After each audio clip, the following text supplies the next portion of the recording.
Irak is een puinhoop. Iran gaat nucleair.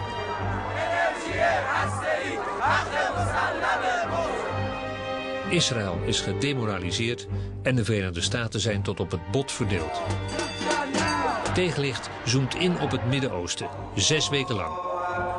Op de plaats des oordeels. Israel lives. Waar de nervositeit hand over hand toeneemt. Israel lives. Zijn we op weg naar een doemscenario.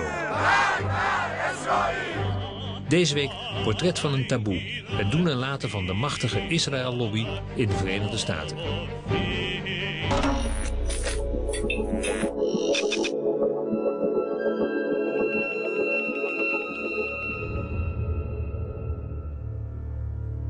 Twee gerenommeerde conservatieve Amerikaanse politicologen, Steve Walt en John Mearsheimer, schreven in 2006 een artikel over de invloed van de Israël-lobby op de Amerikaanse buitenlandse politiek. Yeah, so you can see it came out March 23rd, 2006. And then the title, I believe that the Harvard version has been downloaded over 350,000 times. Well, the United States supports Israel in a variety of ways. We give them all sorts of military and economic support, roughly $3 billion a year. Israel, despite the fact it is a relatively rich country, receives more foreign aid than any other country in the world. We veto resolutions in the United Nations all the time that are critical of Israel. Ceux qui sont contre, 14 voix pour, 1 voix contre. Le projet de résolution n'est pas adopté par suite du vote négatif d'un membre permanent du Conseil. Those against? Those against? Ceux qui sont contre. And the United States is actually talking about using military force against Iran. Now the question is, why is the United States so deeply concerned about Iran acquiring nuclear weapons? The reason it is that big a deal at this point in time is because of pressure from the lobby.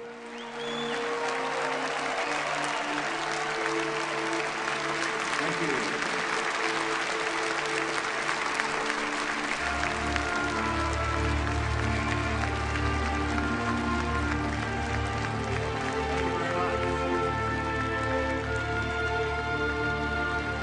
The article basically says that inside the United States there is a powerful interest group that is deeply committed to shaping American foreign policy in ways that work to the benefit of Israel.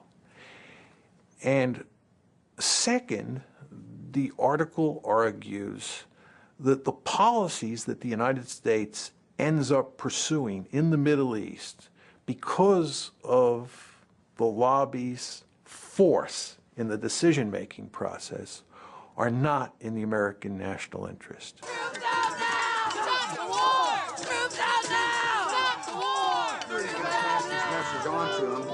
A free, prosperous, and secure Israel is in this nation's national interests.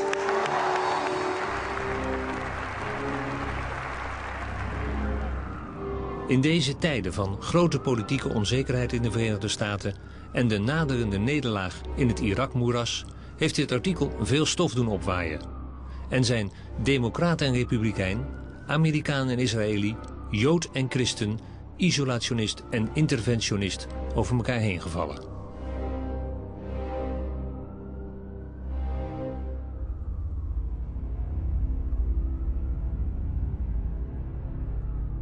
The scholarship is appalling in this piece. Richard Perle was tot 2004 adviseur van de regering Bush op defensiegebied. Daarnaast adviseerde hij de voormalige Israëlische minister-president Benjamin Netanyahu. The notion that some people sitting in Jerusalem are pulling the strings on institutions that are somehow divorced from a sense of what is in the American interest and working instead for Israel. There's just no evidence to support that. I'm really surprised that they didn't seek to protect their reputations by doing really watertight, rigorous research that they could defend. And in fact, they've been demolished. Alan Dershowitz is, I mean, there's nothing left after. So why did they go on I don't know why they did this. I don't know. Some of the things they say in that piece really made me wince because Mearsheimer and Walt both are better academics than that report reflects. Lawrence Wilkerson meldde zich vrijwillig aan om in Vietnam te gaan vechten. Zijn vader was piloot in de Tweede Wereldoorlog en zijn zoon dient nu in de luchtmacht. Wilkerson was van 2000 tot 2005 stafchef van Colin Powell. But it does shed some light on a number of aspects, the most important of which is that we don't debate this issue in America. You know, you can't talk about this in America. That's the most important thing they did. The second thing they did was call into question, post-Cold War, the strategic value of Israel to America. 10 years ago, you couldn't even talk about the Israel lobby. Today, we can, we do. It's explosive, it's controversial, but we do. Tony Judd werd net na de Tweede Wereldoorlog geboren in Engeland als kind van Europese Joden. In de jaren 60 werkte hij in een kibbutz en voor het Israëlische leger. Hij vindt dat de geloofwaardigheid van de Israëlische staat steeds verder afneemt. I wrote an article for the New York Times at the time of the Mearsheimer Walt essay came out, in which an op-ed. And they asked me for this. When I said you should have written about the Mearsheimer Walt, they had not said anything. And they agreed, which was already a change. But they insisted that somewhere in the article I identify myself as a Jew, because this would give them protection. Controversial article about the Israel lobby. Yes, but he's Jewish, it's okay. That's where we are. It's not fun to be called an anti-Semite. It's not fun to be told that your scholarship is shoddy. And it's not fun to be pounded day after day and to see very few people standing up in your defense. But again, we knew that was coming. We knew that was the price of writing the article. They're right, but they're wrong. Now, they're right from a strictly geopolitical, geostrategic point of view. That is to say, what I spent my life studying. Israel no longer provides the United States a strategic value like it did during the Cold War. Not only that, Israel is a strategic burden on the United States. That's a big difference from Cold War days. At the same time, the fuller, more comprehensive strategist in me says that doesn't matter because the connections between America and Israel are so great and so strong that geostrategy, political strategy, whatever you want, grand strategy, is of no consequence here.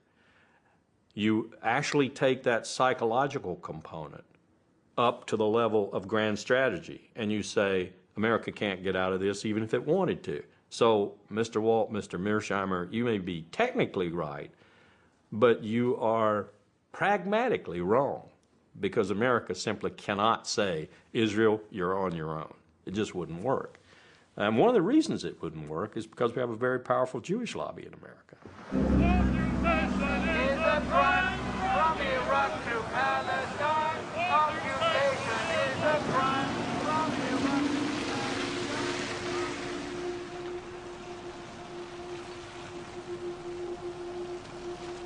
Naast Joodse organisaties en de politieke lobbygroep AIPAC scharen Walt en Mearsheimer ook de miljoenen evangelische christenen onder de Israël-lobby. Allen hebben zich tot doel gesteld om de belangen van Israël te verdedigen en kritiek op Israël te doen verstommen. There's a new day in America between Christians and Jews. We don't agree on everything, but we agree on this, that we are going to be together, inseparable in the defense of Israel and the Jewish people.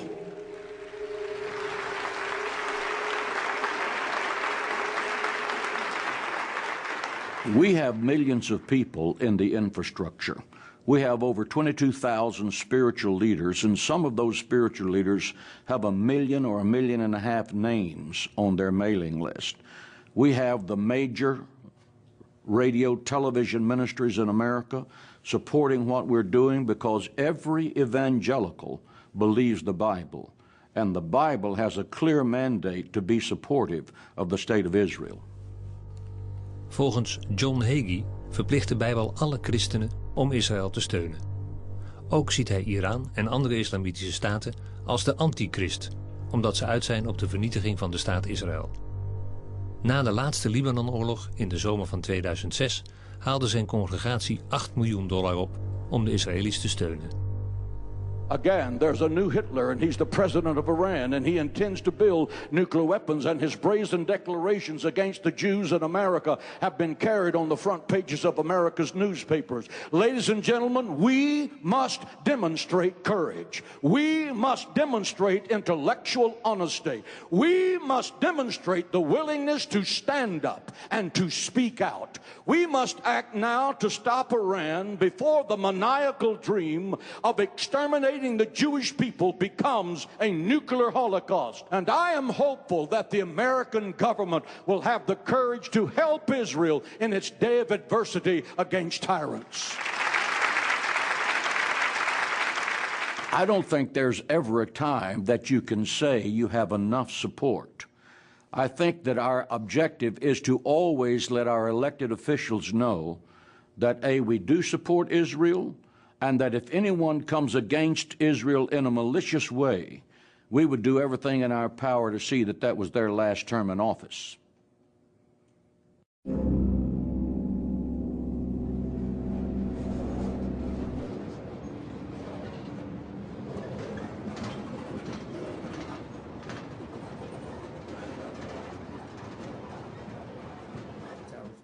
Earl Hilliard was zo'n congreslid. Hij wilde in de jaren 90 de banden met het Afrikaanse Libië aanhalen. Een land waar de Verenigde Staten op dat moment geen diplomatieke banden mee hadden en dat zij onder de Axis of Evil schaarden. Hilliard bezocht het land meerdere malen en had nauw contact met Gaddafi. What AIPAC did, some members of the United States Congress, rather, they put in resolutions condemning Libya, and they just kept them in the resolutions with Syria and with Iran and with Iraq. They kept putting them in that in resolution and kept pushing for all kinds of sanctions, all kinds of action against them. And of course, I voted against the resolution, and others started voting against it. And I think what later I found out what really made them angry. Other members of Congress came to me and wanted to know what was happening, and I was telling them we're trying to negotiate. So what happened? I was looking at CNN. Several people had called me and told me what they had seen and heard, and they told me look at CNN. In de aanloop naar de volgende verkiezingen bleek dat Hilliards politieke tegenstander in zijn district in Alabama meer dan $300.000 aan campagnegeld had gekregen uit New York. Een ongekend hoog bedrag. And they flooded the radio and TV with commercials. Those commercials, and you have to understand the mode that the country was in.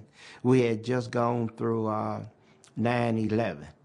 And most Americans didn't know Hussein from Gaddafi or Gaddafi from Bin Laden. They didn't know the difference.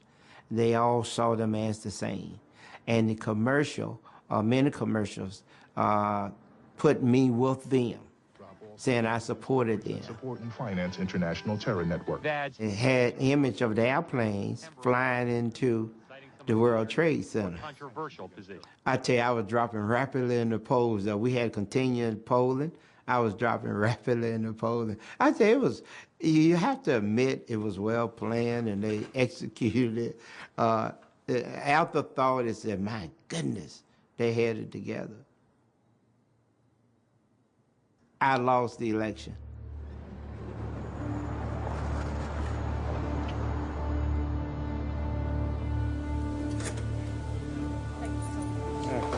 But you have to understand, you're talking about a forbidden subject. No one wants to talk about Jews. It's a no-no. it's like you're talking about something that's wrong. You're not even supposed to give your opinion. So you think it's very difficult for me to even ask questions about the Israel lobby in Washington? Absolutely. Very difficult to get answers. Very difficult to get interviews. I hope you're successful. I wish you well. It's going to be rough.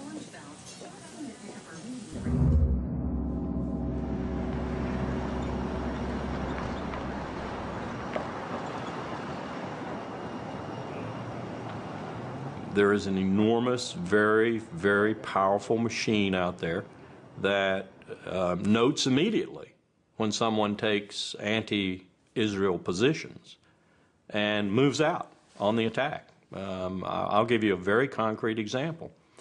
I had mentioned the Mearsheimer-Walt study once in a seminar at one of the universities where I teach, and within 48 hours, I had an email from Alan Dershowitz. Who is he? Alan Dershowitz is a Harvard professor who protects the Jewish lobby in America like an attack dog. I had an email from him, and the email essentially said he didn't think I was doing justice to the American-Israeli relationship, to Israel's existence in the world, etc., by citing the Walt Mearsheimer report because it was so heavily flawed, mistaken, and so forth. And he even attached his own attack on the Walt Mearsheimer report and advised me to use it as counterbalance in my seminar. Well, I wasn't even using the report in my seminar. I simply had mentioned it as evidence of some people's ire, if you will, with the lack of discussion, the lack of debate on these issues in America. And within 48 hours, I had one of the attack dogs for the Jewish lobby coming after me. But how could he know this? There are people all over America, on campuses all across America, who are set up to do just what he did, to protect the interest of Jewish Americans, and particularly the interest of Israel in America. In that sense, the Jewish lobby is probably more organized and more able to move swiftly against any potential threat than any other lobby. I was invited this autumn to speak at an organization called 2020, and we agreed on my subject, U.S. foreign policy and the Middle East and the Israel lobby, because this was a big issue in the newspapers at the time. And I heard nothing until about a week before my talk. I was informed by her secretary, the president of this organization's secretary, that we would be meeting at the Polish consulate, which is the usual place apparently where they met. And then the next week, 2 hours before I was supposed to talk, I had a telephone call from the organization's leader, terribly upset, saying the Polish consul general had cancelled the talk there at the consulate because of telephone calls he had received from the American Jewish Committee and the Anti-Defamation League. Well, the consul's position I can understand is very difficult. Poland in this country, if you say to someone, Poland, the thought they have is anti-Semitism immediately. So Poland has a problem of overcoming this image here. The new Polish government, which is not a very attractive one, has nonetheless been working very hard to try to build good relations with Washington, to be friendly with Israel, to show that it's a good guy, and so on these subjects. And now suddenly someone comes along and says to the Polish consul general in New York, you know, Tony Jart is a very controversial character, he's anti-Israel, his remarks some people think are anti-Semitic. Are you sure you want to have him? Bad for your image, bad for your diplomacy. But why would the Poles stand up heroically for my right to speak? They have bigger concerns, so I don't blame them. And the lobby, what it's doing is it's going after people in a really hard-hitting way for the purposes of shutting us down, and also for the purposes of sending a message to other people that if you follow in the footsteps of Jimmy Carter, or you follow in the footsteps of Tony Judd, or you follow in the footsteps of John Mearsheimer and Steve Walt, you will pay a serious price for your transgressions, right? So that's a deterrence model. They're trying to deter other people from doing what we did.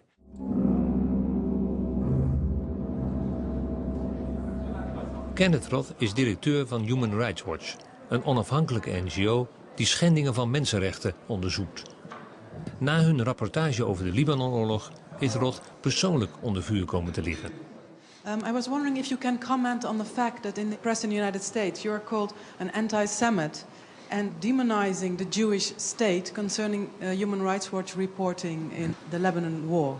Human Rights Watch's fairly extensive reporting during the war, reporting that I should say focused both on Hezbollah's indiscriminate attacks into Israel and on Israel's indiscriminate bombardment in Lebanon, was met by some reflexive defenders of Israel, not with rational discourse, not with a discussion of the facts, but with name-calling, including accusations of anti-Semitism, of blood libel, of this or that.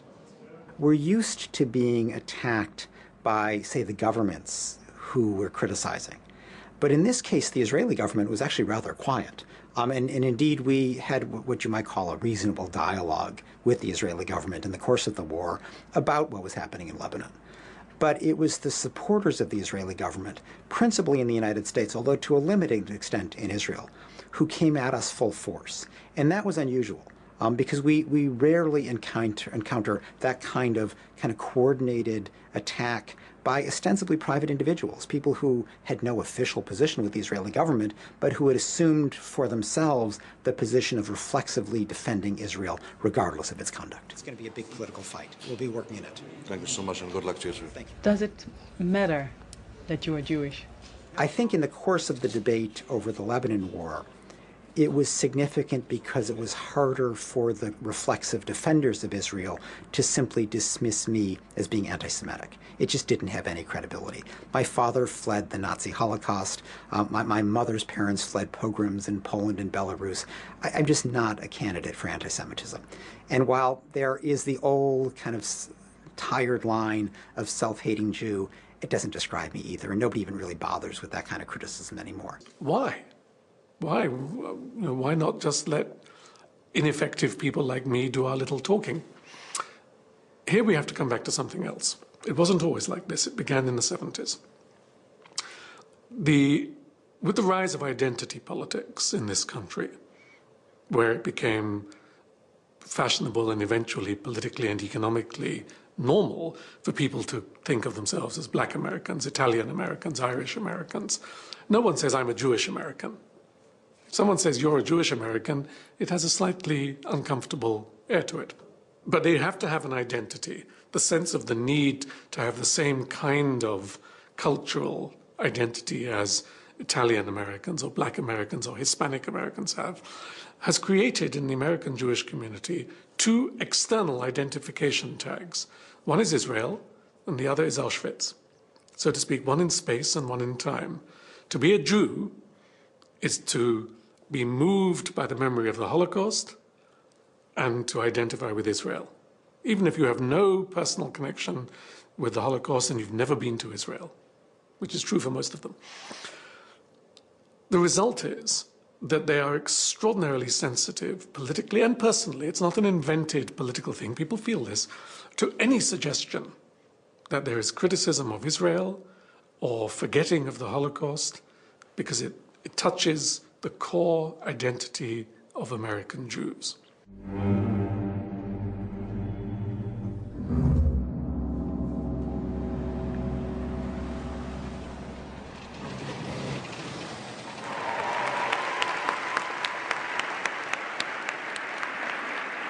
The state of Israel was the dream of your ancestors, made a reality by your grandparents and your parents. Every year, AIPAC has a conference where they bring in their supporters from around the country. They meet in Washington, a very powerful group that attempts to affect legislation and other aspects of U.S. policy on the Mideast. And it's sort of a gala affair. There's a Hollywood element where they produce these videos that show, they get people all mobilized and roused, sort of a pep rally atmosphere, and they get an extraordinary number of high officials to come. America and Israel share an unbreakable bond. AIPAC is one of the reasons why. All of us share a fundamental belief that the freedom and security of Israel are a vital interest of the United States of America. We need you now more than ever.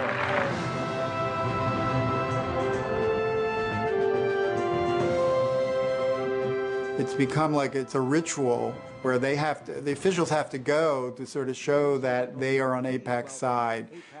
You know, half the Congress shows up, top administration officials, and they have a keynote speaker every year who is invariably at the very top. From Florida, Bill Nelson. From Nebraska, Ben Nelson. From Illinois, Barack Obama.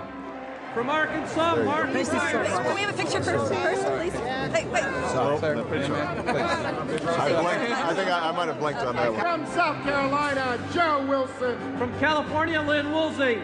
From Oregon, David Wu. From Maryland, Albert Wynn. From Kentucky, John Yarmouth. And I also want to mention former member of Congress, AIPAC does an excellent job of constantly testing the loyalty of people in Congress to their cause. And so there's a constant stream of resolutions that get proposed on the Mideast, expressing support for Israel about something it's done, or sympathy with victims of a suicide bombing, or condemning Iran or other people in the region who are being hostile to Israel. And these become tests of sort of loyalty of people in Congress on this issue.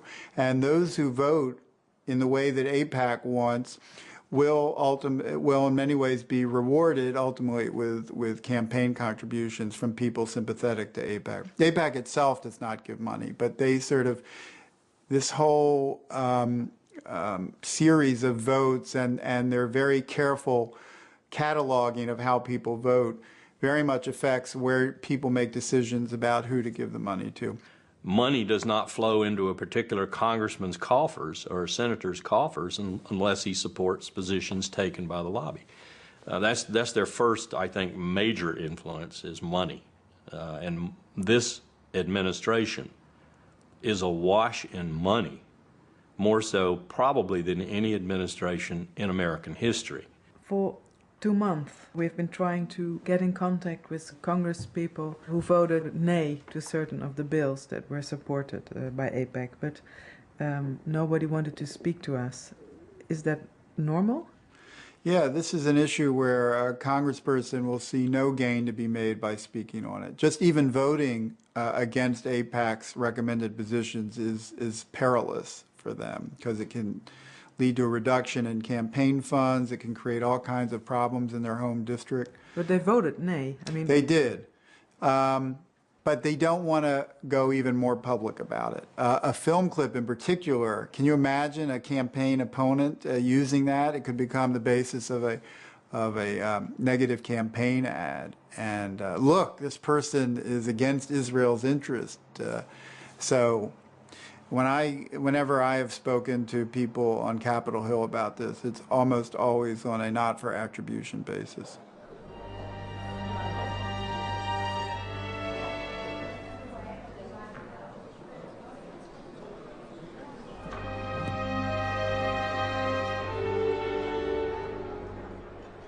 I was told off the record once by a very prominent Democratic senator.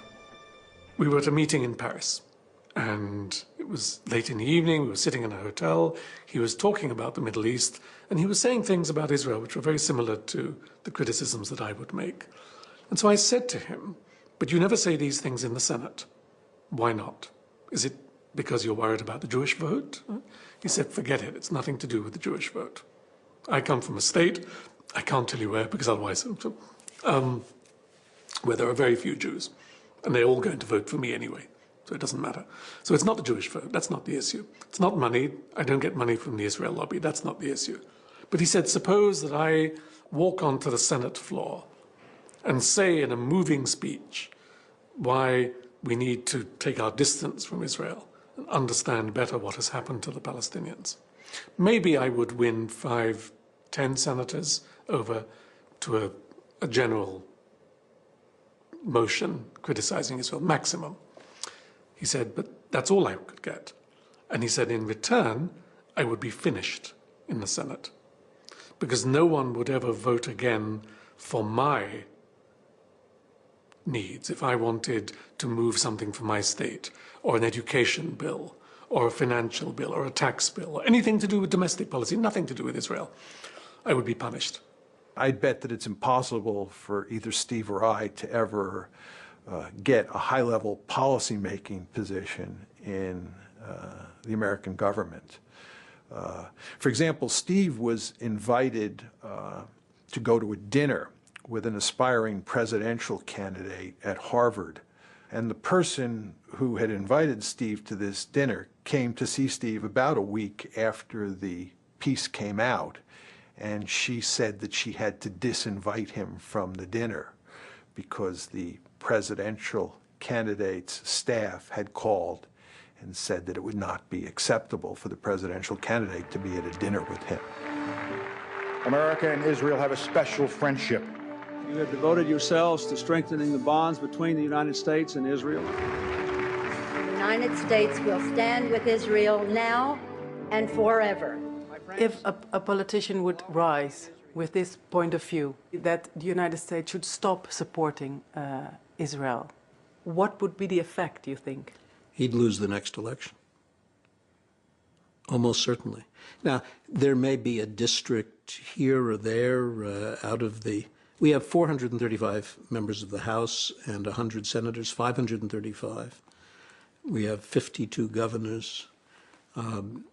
It's certainly possible that some congressional district somewhere would re-elect a candidate who had said we should abandon Israel, reject the relationship with Israel. But it's pretty unlikely, and I would be surprised if there are more than 2 or 3 or 4 congressional districts in which it's even conceivable. I appreciate it. But we can't vote you, and I'm sorry. But I appreciate the friendship. If you will come in Italy, I want to introduce you with a member of a parliament, Italian parliament. I would enjoy that very much. Okay? Thank you so much. Thank you for everything.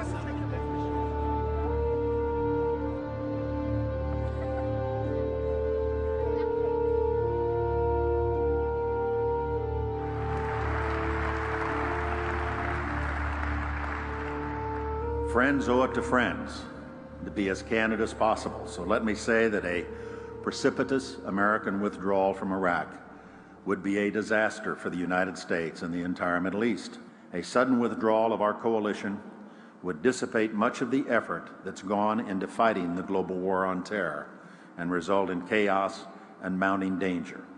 And for the sake of our own security, we will not stand by and let it happen.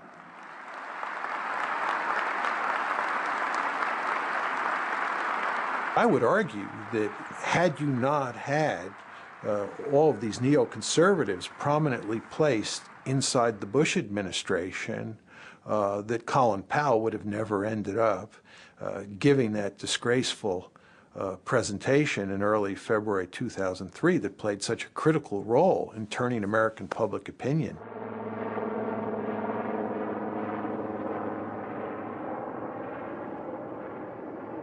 This is an important day for us all as we review the situation with respect to Iraq and its disarmament obligations under UN Security Council Resolution 1441. I realized as I watched it there at the UN Security Council for the first time, because every time I watched it before, I was, running around trying to get things changed, do this, do that, talking about the graphics and everything else. But there in the UN Security Council, I sat down quietly and watched Secretary Powell make his presentation. My colleagues, every statement I make today is backed up by sources, solid sources. These are not assertions. What we're giving you are facts and conclusions based on solid intelligence. As I show you these images, I will try to capture and explain what they mean, what they indicate to our imagery specialists. Let's look at one. The 4 that are in red squares represent active chemical munitions bunkers. I wouldn't go to war based on that. That's what I told myself. I would not go to war based on that. Most of it could be interpreted different from the way we were presenting it. As these drawings, based on their description, show, we know what the fermenters look like. We know what the tanks, pumps, compressors, and other parts look like. And we know a great deal about the platforms on which they are mounted. I walked outside the United Nations building on February the 5th after the presentation had been made into the kind of bracing cold New York air, and I thought it was a total failure. I thought I had failed because I was the person who put it together, responsible for putting it together. Then later, a couple of days later, 3 days later or so, when I'd had some sleep and I could think about it, I wondered why the reaction seemed to be fairly positive. We hadn't persuaded that many people who were adamantly opposed, but we had made some impact, particularly on the American people. And I think we made a little impact on the international community too, probably in the UK in particular. And so I realized the reason for that. And the reason was Colin Powell gave the presentation. Colin Powell, who had poll ratings roughly equivalent with Mother Teresa, had made the presentation, and the American people believed Colin Powell. If Colin Powell said it was so, then it was so. That made me feel even worse. So yes, I have trouble sometimes sleeping at night thinking about my participation in it. 1995, the quantities were vast. Less than a teaspoon of dry anthrax, a little bit about this amount. This is just about the amount of a teaspoon. Less than a teaspoon of dry anthrax. Shut down. So the question you have to ask yourself is, if the evidence was so flimsy, why did Powell get up and make such an unequivocal case that Iraq had WMD and was an imminent threat? And the reason is that there was tremendous pressure inside and outside the administration to make that argument. And the question is, who was creating that pressure? And the answer is, it was the neoconservatives, almost single-handedly. Dick Cheney and his minions have brought, and Richard Pearl is one of his minions, and Doug Feith is one of his minions, have brought the art of lying to a new scale, a new level. Was oil the #1 influence on President Bush and Vice President Cheney? Or was WMD? Or was spreading democracy? And don't believe it for a moment. They didn't even think about spreading democracy when they started this war. They transmogrified the mission into starting or democracy simply to appease the American people and to give them some reason to support the war. You have to decide, where were these factors? And inevitably, the Jewish lobby in America, AIPAC in particular, the focus lobby, has got to be there. You're being naive if you don't put that factor up there as an influence on national security decision-making, particularly with the Bush administration. The AIPAC lobby is very influential through Vice President Cheney, very influential, and through people like Elliot Abrams, Paul Wolfowitz, and a host of others within the government. And of course, you don't want to lose sight of the fact that the Israeli government was also feeding the United States government intelligence, which said that Iraq had a serious WMD capability and was an imminent threat. There's an Israeli general named Shlomo Bram who has written a piece on this, which says, in effect, that Israel was a full partner in this scheme to convince the public in the United States and around the globe that Iraq was an imminent threat. Iraq was not an imminent threat. The fact is that even if Saddam had nuclear weapons, there was nothing you could do with them, right? But you could not make those arguments at the time in the United States. It was very, very hard to get them out into the public domain and for them to get any traction. Do you agree with Mearsheimer and Walt that the influence of the pro-Israel lobby was important for going to war with Iraq? I do, but I would not have presented it the way they did, because I think that they underestimate ideas and they underestimate, if you like, emotions. They're very cold and realistic in their view of politics. And for them, since the going to war with Iraq is absolutely crazy, and it was pretty obviously crazy for many of us before. There must have been some pressure to do something so irrational. And of course there was. But they underestimate other factors. The illusion, for example, that we could have control of Iraq's oil and of the strategic region. The belief, which is a deep American belief, which was not invented by the Jewish lobby, that America knows how democracy should work and is an example to the world and has a moral duty and certainly a right to bring this example to the world. And it's all mixed together. So ideals, belief about American exceptionalism, American duties, American provincialism, not knowing about what's going on outside, and Israeli pressure, yes. The suggestion that that the Israeli lobby, as he describes it, is in effect operated by the Israelis and reflects Israeli preferences is simply wrong and can be shown to be wrong. So you don't feel part of an Israeli lobby? No, I'm not part of an Israeli lobby. I have my own views. I'm sympathetic to Israel, as most Americans are sympathetic to Israel. I'm not incapable of being critical of an Israeli policy that I don't like. But the main point is that it is not the Israeli government that shapes the thinking of Americans who are pro-Israeli.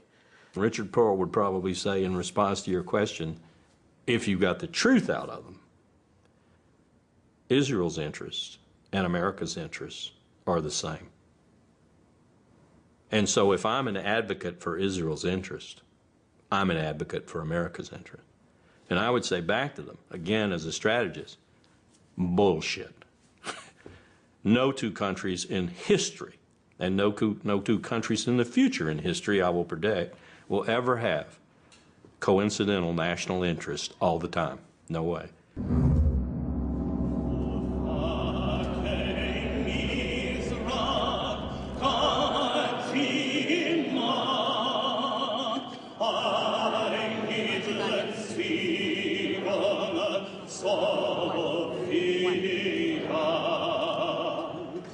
I don't want to kind of develop this great sense of victimhood, but I do feel, and it's, you know, I come here and I feel that we in Israel have paid the price. Daniel Levy diende in het Israëlische leger en was voor Israël onderhandelaar bij de vredesbesprekingen in Genève, Oslo II en Taba. Hij werkt nu in Washington en heeft zich ten doel gesteld een ander Joods geluid te laten horen. American Jews, surprise, surprise, are liberal Democrats when it comes to most issues, including the Middle East. So when you poll American Jews, they're for the peace process and they're for American engagement and they're for a two-state solution. And we did the Geneva Initiative and they were in favor of that as well. But the institutional, organized leadership of the community has kind of taken things in a very different direction. And I do feel that for their own reasons, reasons that I understand, reasons that are not unique to the Jewish diaspora in America, reasons that are prevalent in many diaspora politics around the world. It's to do with my identity in a diaspora, it's to do partially with guilt, it's to do with my own political role in my new host community, etc., etc. They've driven so-called pro-Israel politics in Washington in a direction which is directly antithetical to what is good for Israel. In that respect, yes, I do feel we paid a price. Of course, that has been increased manyfold under the current administration.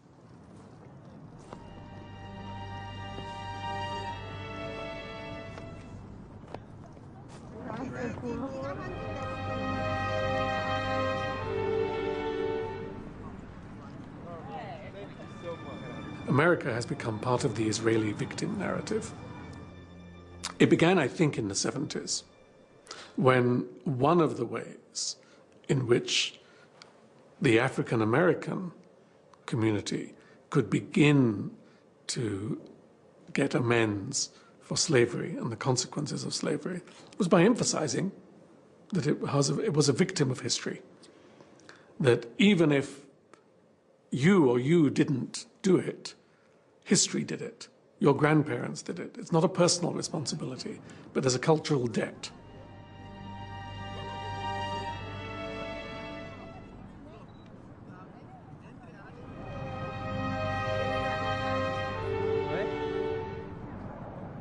And the Holocaust, of course, is the ultimate victim narrative. And David Ben-Gurion, the first Israeli prime minister, knew this very well because he turned it to advantage, giving Israel as a whole country a victim narrative. If you can't criticize someone because he himself is a victim, what do you do with a whole country, which is a country born of victimhood, so to speak? I have been in conversations many times with people who are very reasonable and would say, yes, you're right, Israel does do bad things. The occupied territories, stealing the water, stealing the land, bombing the houses, etc. But remember what happened to the Jews. There is a background, there is a history, there is a reason, there is an excuse for this. And of course, you can say the same thing for the Palestinians. Remember what happened to the Palestinians after the Nakba in 1948 and so on, 1967. No wonder they have suicide bombers. You can always do this. There's always a relationship between collective past suffering and present individual actions. To turn that into public policy, though, is catastrophic, and that is what we see today.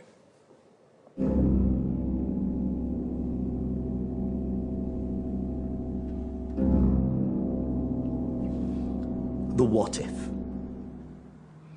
The what if this particular view of the Israeli interest and of the shared Israeli-American interest, which of course someone like myself would see as absolutely antithetical to my understanding of Israel's interests, if that particular view is continued to be bulldozed onto the American public and political leadership, what if there's a backlash?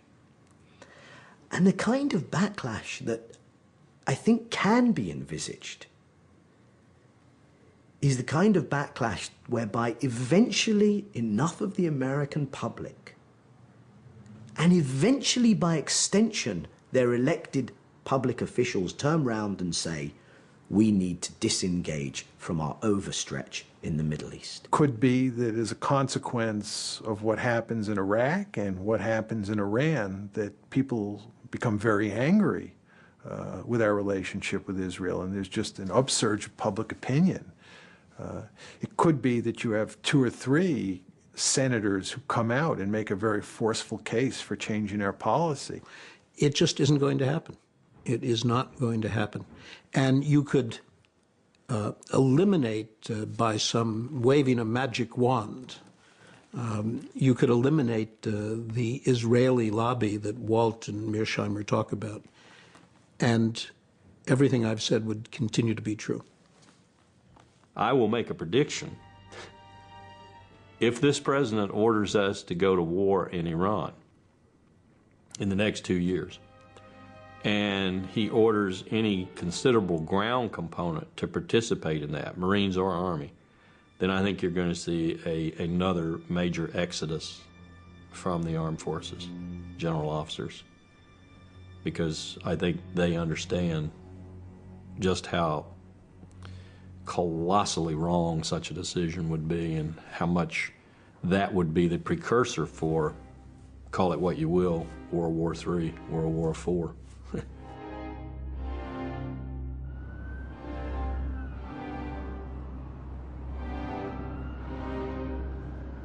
Remember the Roman Empire. For a long, long time, the state of Judea behaved in ways which annoyed the Romans but didn't do them any harm. At the point at which they were becoming a nuisance, the Romans turned against them, destroyed their temple, wiped them out, and told them, an empire has bigger concerns than you. This is what Israel faces in the next 25 years. The risk that the American empire will say, wait a minute, you don't matter to us so much. Either because we need oil more than we need you, or because oil is no longer important. Doesn't matter, both is the same effect. You are more trouble than you are worth, and the issue of the Holocaust and anti-Semitism is declining with the demographic move to the next generation. This is a catastrophe for Israel. because Israel has no other friends in the world.